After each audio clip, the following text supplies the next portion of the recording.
హల్లెలూయా! దేవునికి స్తోత్రం. మనమందరం ఈ విధంగా కలుసుకోవడానికి అవకాశం ఇచ్చిన దేవునికే వందనాలు. అందరూ బాగున్నారా? సో, ఈరోజు మనం వాక్యాంశంలోనికి వెళ్దాము. దేవుడైన యేసు ప్రభువారు మనకేం తెలియపరచాలనుకుంటున్నారు అంటే, మనము ఈ లోకానికి ఉప్పై ఉన్నాము. సో, మనము ఉప్పై ఉన్నాం కాబట్టి, మనము ఎలాగ ఈ లోకాన్ని ప్రభావితం చేయాలి? ఎలాగా మన వల్ల అనేకులు ఆయన మార్గంలోనికి నడవాలి? సో, ఇవన్నీ మనం తెలుసుకుందాం. మొదటగా మనము మత్తయి సువార్త 5వ అధ్యాయం 13వ వచనం చదువుకొని ధ్యానించుకుందాం. మీరు లోకమునకు ఉప్పై ఉన్నారు. ఉప్పు నిస్సారమైతే అది దేని వలన సారం పొందును? అది బయట పారవేయబడి మనుష్యుల చేత తొక్కబడుటకే గాని మరి దేనికిని పనికిరాదు.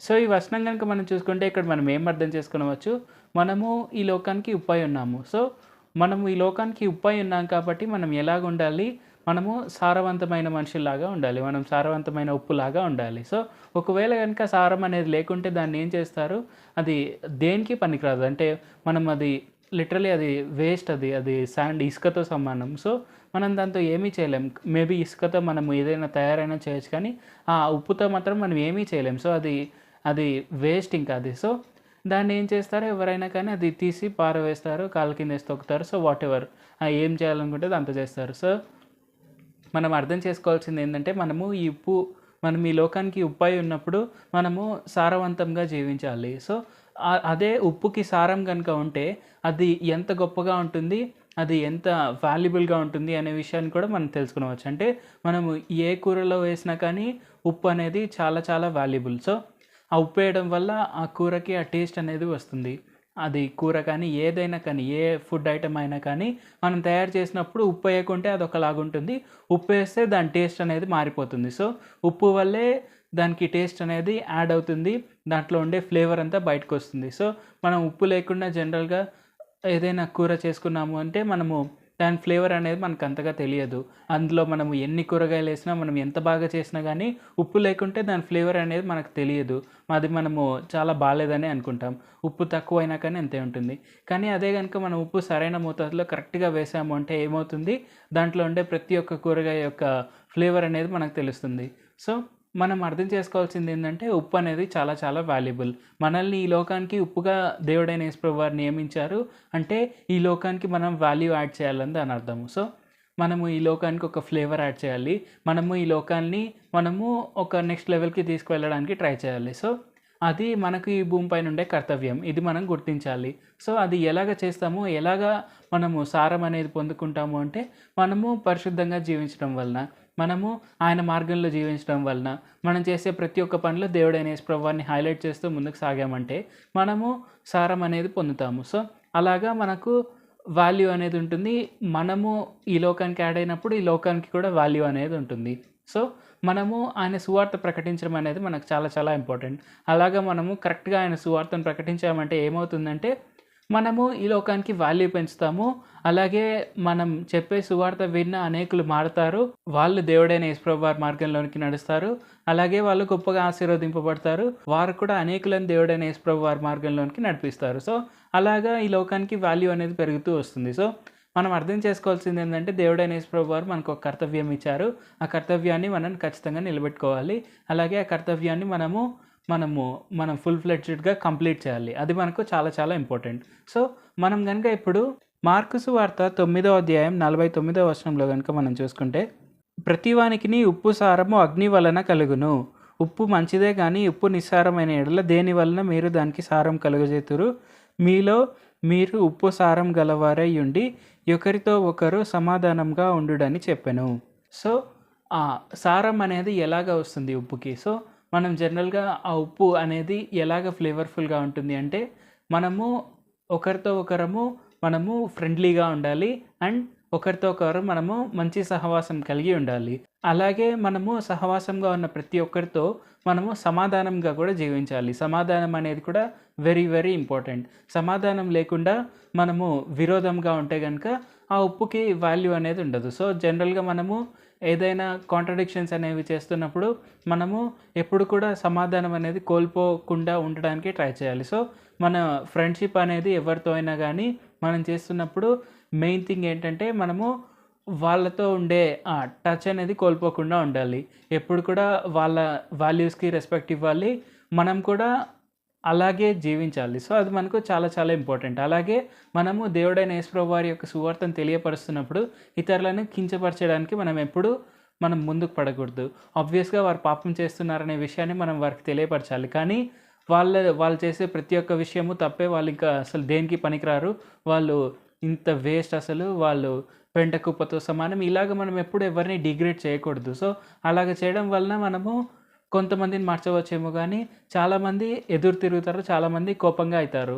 సో, మనం అర్థం చేసుకోవాల్సింది ఏంటంటే, మనము సమాధానాన్ని ఎప్పుడు క్రియేట్ చేయాలి. సమాధానం క్రియేట్ చేయడం వలన మనం మెల్లగా వారు చేసే తప్పులను వారికి తెలియజేస్తే, వాళ్ళు దేవుడైన యేసుప్రభు వారి మార్గంలోనికి తప్పకుండా వస్తారు. సో, అది మనము తప్పకుండా గుర్తించాల్సిన విషయము.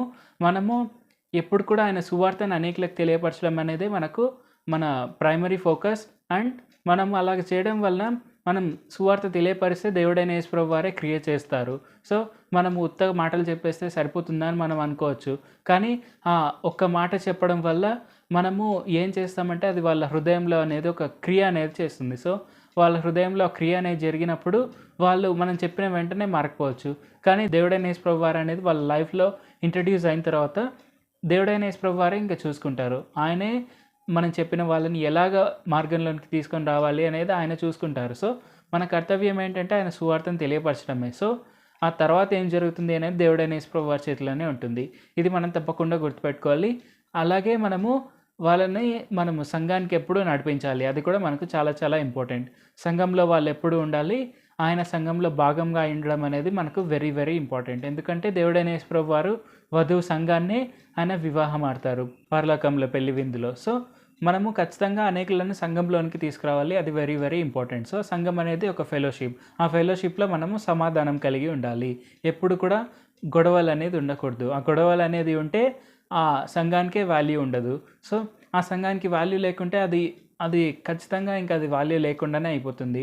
సో, ఆ వాల్యూ అనేది మనము ఇంక్రీజ్ చేయడానికి ట్రై చేయాలి. అంటే ఎప్పుడు సమాధానం అనేది కలిగి ఉండాలి. పీస్ అనేది మనకు చాలా చాలా ఇంపార్టెంట్. దేవుడైన యేసుప్రభు వారు మనకు సమాధానం కలుగజేయడానికి ఈ భూమి మీదకి వచ్చారు. సో, మనకు ఆయన వెళ్ళిపోయేటప్పుడు కూడా శిష్యులందరికీ చెప్పింది ఏంటంటే, మీకు సమాధానం కలుగును గాక అని. సో, ఆ మెసేజ్ అనేది అలాగ అందరికీ ఫాలో అవుతూ వస్తుంది. అండ్ ఇప్పుడు మనకు కూడా దేవుడైన యేసుప్రభు వారు చెప్తున్నారు, మనము సమాధానం కలిగి ఉండాలి. సో, సమాధానం కలిగి ఉండడం అనేది మనకు చాలా చాలా ఇంపార్టెంట్. సో, ఆ పీస్ వల్ల మనం ఏం చేస్తాము అంటే, మనము ఈ లోకానికి వాల్యూ యాడ్ చేస్తున్నట్టు. అంటే మనం సంఘం ద్వారా దేవుడైన యేసుప్రభు వారికి మనము అనేకులను నడిపిస్తున్నట్టు. అండ్ అలాగే ఈ లోకానికి మనం ఏం చేస్తున్నామంటే, లోకానికి మనము ఒక మీనింగ్ అనేది ఇస్తున్నాం. సో, ఒక మీనింగ్ అనేది ఇవ్వడం వల్ల లోకం అనేది ఒక హైలైట్ అవుతుంది. సో, ఇది దేవుడైన యేసుప్రభు వారు సంఘానికి ఇచ్చిన విలువ.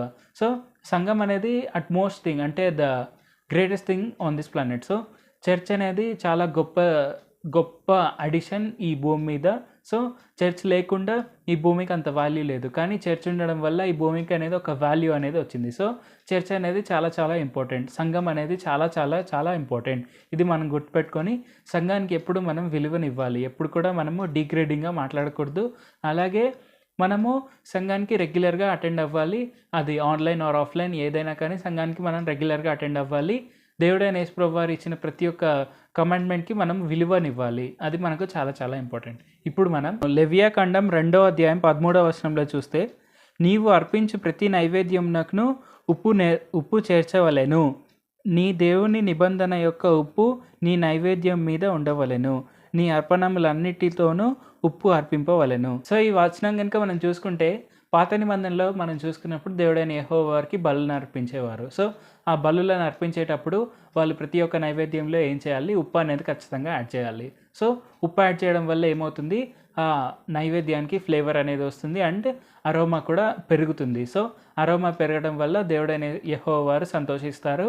అండ్ ప్లీజింగ్ అరోమా వల్ల, అంటే ఏదైతే స్వీట్ స్మెల్లింగ్ అరోమా దేవుడైన యెహోవా వారి సన్నిధిలో వస్తుందో, తద్వారా అనేకులకు అనేకమైన ఆశీర్వాదాలు కూడా ఈ భూమి మీద వచ్చేది. సో, ఇది పాత నిబంధనలో ఉండేది. సో, దేవుడైన యేసుప్రభు వారు మన కోసం ఈ భూమి మీదకి వచ్చి మన కోసం శిలువ మరణమై మన కోసం త్యాగం చేసి, ఆయన ఎలాగైతే దేవుడైన యెహోవా వారి సన్నిధిలో స్వీట్ స్మెల్లింగ్ అరోమాగా ఆయనే బలిచ్చారో, అలాగ అవ్వడం వల్ల ఏమవుతుంది అంటే మనకు ఆశీర్వాదాలన్నీ వస్తాయి. అండ్ మన పాపాలన్నీ కొట్టివేయబడ్డాయి. సో, పాత నిబంధనలో వాళ్ళు ఏదైనా బలి ఇచ్చేటప్పుడు వారి పాపాలన్నీ కొట్టివేయబడాలనే వాళ్ళు ఆ బలిని ఇస్తున్నారు. సో వాళ్ళకి బదులుగా ఒక జంతువులను ఎవరో ఒకరిని వాళ్ళు బలి ఇచ్చి వారి పాపాలన్నీ కొట్టివేయబడాలని దేవుడైన యెహోవా సన్నిధిలో ప్రార్థన చేసేవాళ్ళు. సో అలాగా దేవుడైన యేసుప్రభు వారు మన కోసం ఈ భూమి మీదకి వచ్చారు. దేవుడైన యేసుప్రభు వారిని మన కోసం ఈ భూమి మీదకి పంపించారు. ఆయన ఏకైక కుమారుడిని మన కోసం పంపించారు. అలాగే ఏమైంది, దేవుడైన యేసుప్రభు వారు మన కోసం మరణించి ఆయనే స్వీట్ స్మెల్లింగ్ అరోమాగా, అంటే దేవుడైన యెహోవా సన్నిధిలో ఆయన ఒక ధూపం అనేది ఇచ్చారు. ఆయన శరీరాన్ని ఆయన నలగొట్టుకొని మన కోసం ఆయన బలియాగం అయ్యారు. ఆ యాగం ద్వారా ఏమైందంటే మనకు మన పాపాలన్నీ కొట్టివేయబడతాయి అండ్ మనము ఆయన నుంచి ఆశీర్వాదాలు అనేది మనం కంటిన్యూస్గా పొందుకుంటూ ముందుకు సాగవచ్చు. సో ఈ ప్రతి ఒక్క నైవేద్యంలో, సో పాత నిబంధనలో ప్రతి ఒక్క నైవేద్యంలో మ్యాండేటరీ థింగ్ ఏంటంటే ఉప్పు.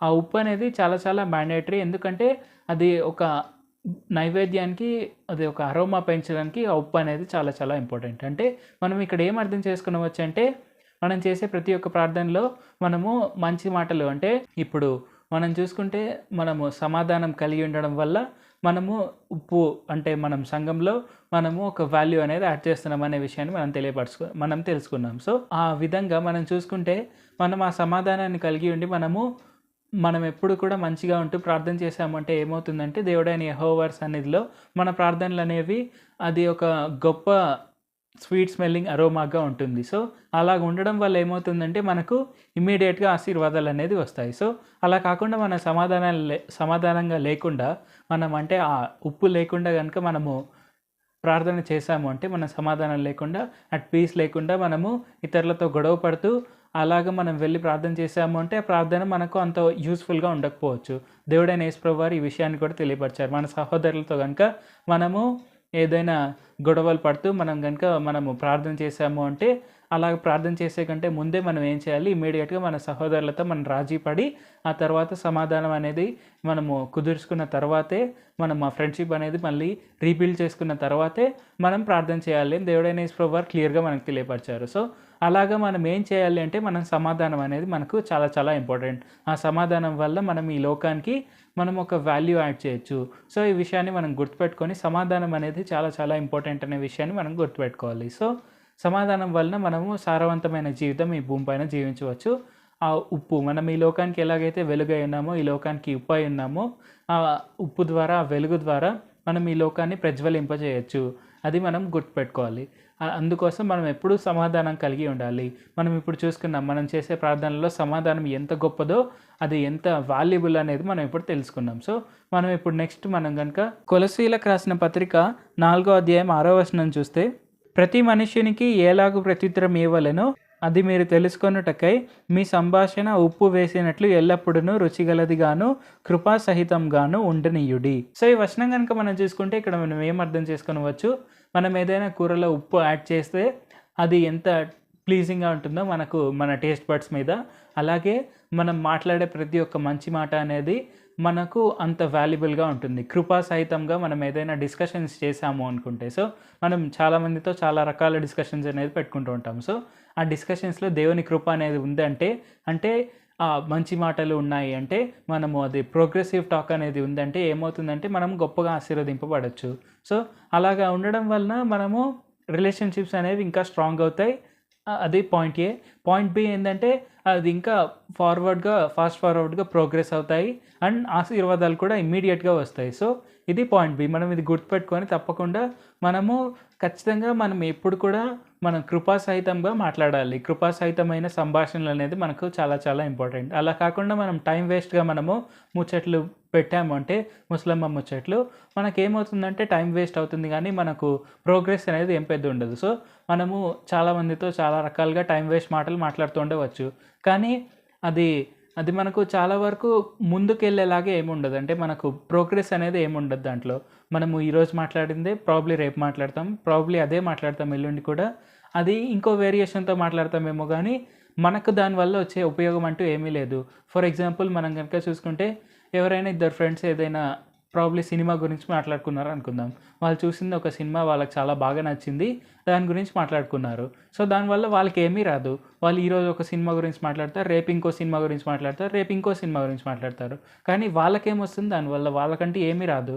మేబీ హీరోలకు కానీ ఆ హీరోయిన్లకు కానీ వాళ్ళకి ఎవరైనా ఏదైనా అడ్వాంటేజ్ వస్తుంది, డబ్బులు వస్తాయేమో కానీ చూసే వాళ్ళకి ఏమీ రాదు దాని నుంచి. అది చూసిన కొద్దిసేపు వరకు ఎంటర్టైన్మెంట్ ఉంటుంది. ఆ ఎంటర్టైన్మెంట్ వల్ల వాళ్ళు సాధించేది కూడా ఏమి ఉండదు. సో మనం అది గుర్తించాల్సింది ఏంటంటే మన సంభాషణలు అనేది మనకు ప్రోగ్రెసివ్గా ఉండాలి. సో మనం ఎవరితోనైనా మాట్లాడుతున్నప్పుడు మనము వాళ్ళతో టైం వేస్ట్ అయ్యేలాగా మాట్లాడకుండా మనం టైం అనేది మనకు ఖచ్చితంగా అది హెల్ప్ఫుల్ అయ్యేలాగా ఉండేలాగా మాట్లాడాలి. సో అది మనకు చాలా ఇంపార్టెంట్. ఆ మాటల్లో మనం దేవుడైన యేసుప్రభు వారి కృపను యాడ్ చేస్తూ మాట్లాడాలి. అంటే దేవుడైన యేసుప్రభు వారు ఎంత మనల్ని ఎంతగా ప్రేమిస్తున్నారు, ఆయన ఎంతగా మన కోసం గొప్ప త్యాగం చేశారు. సో ఈ విషయాన్ని మనం అనేకులకు తెలియపరుస్తూ కన్వే చేస్తున్నామంటే మనం మాట్లాడే ప్రతి ఒక్క మాటలో. సో అలాగ చేయడం వల్ల ఏమవుతుందంటే ప్రోగ్రెస్ అనేది ఉంటుంది. అనేకులు ఆయన మార్గంలోనికి నడుస్తారు, అనేకులు ఆయన ఆశీర్వాదాన్ని కూడా పొందుకొనవచ్చు. సో అలాగ ఆశీర్వాదాలు వచ్చిన తర్వాత మనం కూడా గొప్ప ప్లేస్లోనికి వెళ్ళవచ్చు. అలా కాకుండా మనం టైం వేస్ట్ మాటలు మాట్లాడుతూ ఉంటే మనము ముందుకెళ్ళడం అనేది చాలా స్లోగా ఉంటుంది. సో ఈ విషయాన్ని మనం గుర్తుపెట్టుకోవాలి. మనము ఈ లోకానికి ఉప్పు అయి ఉన్నప్పుడు మనము ఎంత వాల్యుబుల్ అనేది మనం గుర్తించాలి. మన వాల్యూని మనం గుర్తించి మనం టైం వేస్ట్ చేసుకోకూడదు. ఇర్రెలవెంట్ థింగ్స్ పైన మన టైం అనేది పెట్టకూడదు. సో ఇది మనం తప్పకుండా గుర్తుపెట్టుకోవాలి. ఇప్పుడు మనము 94వ కీర్తన 9వ వచనం కనుక మనం చూసుకుంటే, చెవులను కలుగజేసిన వాడు వినకుండునా, కంటిని నిర్మించిన వాడు కానకుండునా.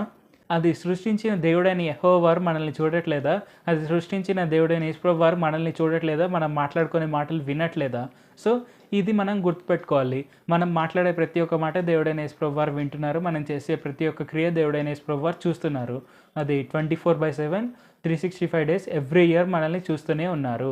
మనం ప్రతి ఒక్క నానో సెకండ్ మనం ఏం చేస్తున్నాం అనే విషయాన్ని కూడా దేవుడైన యేసుప్రభు వారు ప్రతి ఒక్కటి అబ్జర్వ్ చేస్తున్నారు.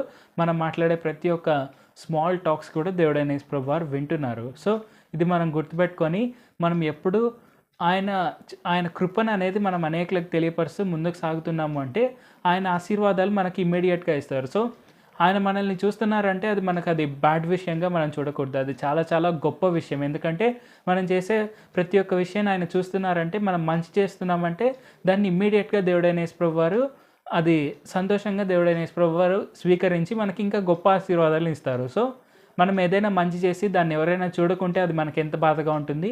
అలా కాకుండా మనం చేసే ప్రతి ఒక్క మంచి దేవుడైన యేసుప్రభు వారు చూస్తున్నారంటే అది మనం సంతోషపడాల్సిన విషయము. సో మనం గుర్తుపెట్టుకోవాల్సింది ఏంటంటే మనం చేసే ప్రతి ఒక్కటి ఏదైనా కానీ దేవుడైన యేసుప్రభు వారు చూస్తున్నారు. సో మనము మంచిని ఎక్కువగా చేసాము అంటే మనకు గొప్ప ఆశీర్వాదం ఇమ్మీడియట్గా వస్తుంది. మన ఆశీర్వాదాలు ఖచ్చితంగా మనల్ని వెంబడిస్తాయి. సో ఇది మనం గుర్తుపెట్టుకోవాలి. అలా కాకుండా మనం ఏదైనా తప్పులు చేస్తున్నామంటే దరిద్రం అనేది మనల్ని వెంబడిస్తుంది. సో మనము సామెతల్లో చూడవచ్చు, మనం బద్ధకంగా ఉంటూ మనం లేజీగా ఉంటూ మనం ఏదైనా తప్పులు చేస్తూ ముందుకు సాగామంటే దరిద్రం అనేది మనల్ని కత్తి పట్టుకొని వెంటాడినట్టు ఉంటుంది. అంటే మనల్ని అంత ఫాస్ట్గా అది ఫోకస్డ్గా మనల్ని తరుముతూ ఉంటుంది. సో అలా కాకుండా మనము వినయం కలిగి ఉండి మంచి పనులు చేస్తూ దేవుడైన యేసుప్రభు వారి యొక్క సువార్తను అనేకులకు తెలియపరుస్తూ మనం సారవంతంగా ఈ భూమిపైన జీవించామంటే ఆశీర్వాదాలు మనల్ని ఎప్పుడు వీడవు, మన వెంట వస్తూనే ఉంటాయి. ఆశీర్వాదాలు ఖచ్చితంగా మన వెనకాల ఉంటాయి. మనం ముందర గొప్పగా ఆశీర్వదింపబడుతూ ముందుకు సాగవచ్చు.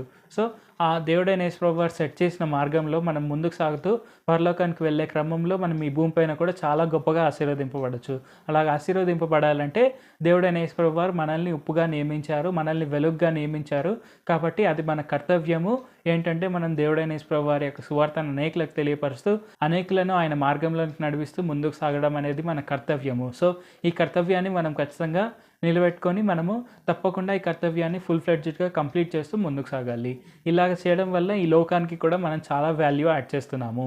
ఈ విషయాన్ని గుర్తుపెట్టుకొని మన సిగ్నిఫికెన్స్ ఈ భూమి పైన ఎంత ఉందో అనే విషయాన్ని మనం గుర్తుపెట్టుకోవాలి. సో మనం ఇర్రెలవెంట్ థింగ్స్ పైన మనం టైం వేస్ట్ చేయకుండా మనము రెలవెన్సీ అనేది మనం క్రియేట్ చేస్తూ అంటే ఆయన సువార్తను అనేకులకు తెలియపరుస్తూ ముందుకు సాగాలి. ఇది మనకు చాలా ఇంపార్టెంట్. ప్రార్థన చేసుకుందాం. ప్రభువా దేవ సర్వాధికారి యేసయ్య, ఈరోజు మాకు ఇచ్చిన ఈ గొప్ప వాక్యాంశాన్ని బట్టి మీకే వందనాలు తండ్రి. యేసయ్య, ఇప్పుడు వాక్యం విన్న అందరికీ వాక్యం బాగా అర్థమయ్యేందుకు సాయం చేయండి. వారు తప్పకుండా వారి ఇర్రెలవెంట్ థింగ్స్ పైన వారి సమయాన్ని వారు వేస్ట్ చేసుకోనకుండా వారు ప్రోగ్రెసివ్గా ఉండేందుకు, అలాగే వాళ్ళు తప్పకుండా మీ యొక్క సువార్తను అనేకులకు తెలియపరుస్తూ ముందుకు సాగేందుకు సాయం చేయండి. యేసయ్య, వారు తప్పకుండా మీ కృపను యాడ్ చేసుకొని వారి సంభాషణలన్నింటిలో వారు మాట్లాడే ప్రతి ఒక్క మాటలో మీ యొక్క ప్రేమను వారు తెలియపరిచేందుకు, మీ యొక్క ప్రేమను వారు చూపించేందుకు సాయం చేయండి యేసయ్య. అలాగే ఈ వాక్యం వింటున్న అందరూ గొప్పగా ఆశీర్వదింపబడేందుకు సాయం చేయండి. వారి ఆశీర్వాదాలు అనేది ఎప్పుడూ డిలే అవ్వకుండా వారు ఇమ్మీడియట్గా ఆశీర్వాదాలు పొందుకునేందుకు సాయం చేయండి యేసయ్య. మాకు ఇచ్చిన ఈ గొప్ప వాక్యాంశాన్ని బట్టి మీకే వందనాలు తండ్రి. యేసయ్య, మేము తప్పకుండా కూడా మేము ఈ లోకానికి ఉప్పు అనే విషయాన్ని మేము గుర్తుపెట్టుకొని మేము ఈ లోకానికి వాల్యూ యాడ్ చేసేందుకు, ఈ లోకానికి సిగ్నిఫికెన్స్ యాడ్ చేసేందుకు సాయం చేయండి. మీరు మాకు ఇంత సిగ్నిఫికెంట్ రోల్ ఈ భూమిపైన ఇచ్చినందుకు వందనాలు తండ్రి. Thank you Jesus. యేసయ్య, ఈ విషయాన్ని మేము గుర్తుపెట్టుకొని మేము మీ నామఘనతకే కారకులయ్యేందుకు సాయం చేయండి. మీ నామ సిగ్గు కారకులుగా ఉండకుండా ఉండేందుకు సాయం చేయండి యేసయ్య. తప్పకుండా మేము ఈ లోకానికి ఆశీర్వాదకరంగా జీవిస్తూ అలాగే మీకు గొప్ప సాక్షిగా ఈ లోకంలో జీవించేందుకు సాయం చేయండి. నజరేయుడైన యేసు నామములో ప్రార్థిస్తున్నాం తండ్రి. ఆమేన్. Thank you Jesus. మీకు ఎక్కడెక్కడైతే రోగాలు ఉన్నాయో అక్కడ మీ చేతులు ఉంచండి. ఇప్పుడు మనం దేవుడైన యేసు ప్రభువు వారి నామం పేరిట ప్రార్థన చేస్తున్నాము. ఇది తప్పకుండా మీ రోగాలన్నీ పోతాయి. యేసు నామంలో ఎక్కడైతే వారి చేతులుంచి ప్రార్థిస్తున్నారో అది ఎలాంటి రోగమైనా యేసు నామంలో ఇప్పుడే పోనుగాక. అది తలనొప్పి అయినా, అది నోటి నొప్పి అయినా, అది బ్రీతింగ్ ప్రాబ్లమ్స్ అయినా, అది ఐసైట్ అయినా, అది హార్ట్ ప్రాబ్లమ్స్ అయినా, అది ఆస్తమా అయినా, అది థైరాయిడ్ అయినా, అది ఇస్నోఫీలియా అయినా, అది క్యాన్సర్ అయినా, అది ఎయిడ్స్ అయినా, అది ఇంకా ఎలాంటి రోగమైనా, అది కాళ్ళ నొప్పులైనా, అది మోకాళ్ళ నొప్పులైనా, అది వీపు నొప్పి అయినా, అది నడుము నొప్పులైనా, లేదంటే అది యాంకిల్ పెయిన్స్ అయినా, ఎలాంటి నొప్పులైనా, ఎలాంటి ఇబ్బందులైనా యేసు నామములో ఇప్పుడే పోనుగాక. ఎలాంటి బ్లడ్ ప్రాబ్లమ్స్ ఉన్నా కానీ, ఎలాంటి షుగర్ ఉన్నా కానీ, ఎలాంటి థైరాయిడ్, ఎలాంటి బీపీ, ఎలాంటి రోగాలున్నా యేసు నామములో ఇప్పుడే పోనుగాక. యేసు నామములో అది హెపటైటిస్ బి అయినా కానీ, హెపటైటిస్ ఎలాంటి రోగమైనా యేసు నామములో ఇప్పుడే పోయి వారికి ఇప్పుడే కంప్లీట్ స్వస్థత వచ్చునుగాక. వారికి పసిపిల్ల దేహం వలె నున్నటి చర్మం వచ్చునుగాక. అలాగే వారికి ఫుల్ స్ట్రెంత్ ఉన్న మజిల్స్ వచ్చునుగాక. వారికి ఫుల్ స్ట్రెంత్ ఉన్న బోన్స్ వచ్చునుగాక. వారికి బోన్ డెన్సిటీ తగ్గిపోయినా, లేదంటే ఫాస్ఫరస్ అలాంటివి తగ్గిపోయినా యేసు నామములో ఇప్పుడే అవి ఇంక్రీజ్ అయ్యి వాళ్ళు ఇప్పుడే సంతోషంగా జీవించుదురుగాక. వాళ్ళు స్ట్రాంగ్గా జీవించుదురుగాక. వారికి ఎలాంటి ఫైనాన్షియల్ డిఫికల్టీస్ అయినా యేసు నామములో ఇప్పుడే పోనుగాక. వారికి రెగ్యులర్ ఫైనాన్షియల్ బ్రేక్ త్రూస్ వచ్చునుగాక. వారు గొప్పగా ఆశీర్వదింపబడే కథలని సమృద్ధి పొందుకొందురుగాక. యేసు నామములో ఇది జరుగునుగాక. అలాగే వారికి ఎలాంటి పోలీస్ కేసు అయినా, ఎలాంటి కోర్ట్ కేసు అయినా, అది ఇంకా ఎలాంటి ఇబ్బంది అయినా కానీ యేసు నామములో వారికి ఇప్పుడే డిజర్వింగ్ జస్టిస్ వచ్చునుగాక. వారికి ఇప్పుడే శాంతి సమాధానం కలుగునుగాక. యేసు నామములో ఇది తప్పక జరుగునుగాక. ఆమేన్. సో మీకు ఎలాంటి ఇబ్బంది ఉన్నా కానీ తప్పక దేవుడైన యేసు ప్రభువు నామం పేరిట ప్రార్థన చేయండి. అది మీకు ఖచ్చితంగా పోయి తీరుతుంది. అలాగే మనం గుర్తుపెట్టుకోవాల్సిన విషయం ఏంటంటే, మనము ఈ లోకానికి చాలా సిగ్నిఫికెంట్. అంటే మనము ఈ లోకంలో ఉండడం వలన మనం ఈ లోకానికి ఎంతో వాల్యూ యాడ్ చేయవచ్చు. ఈ విషయాన్ని గుర్తుపెట్టుకొని మనం టైం వేస్ట్ చేసుకోనకుండా మనము సారవంతమైన పనులు చేస్తూ సారవంతమైన జీవితం జీవిస్తూ ముందుకు సాగుదాం. మనం నెక్స్ట్ టైం కలుసుకునే వరకు దేవుడు మనల్ని అందరినీ ఆశీర్వదించును గాక. God bless us all. Amen. Thank you, Jesus.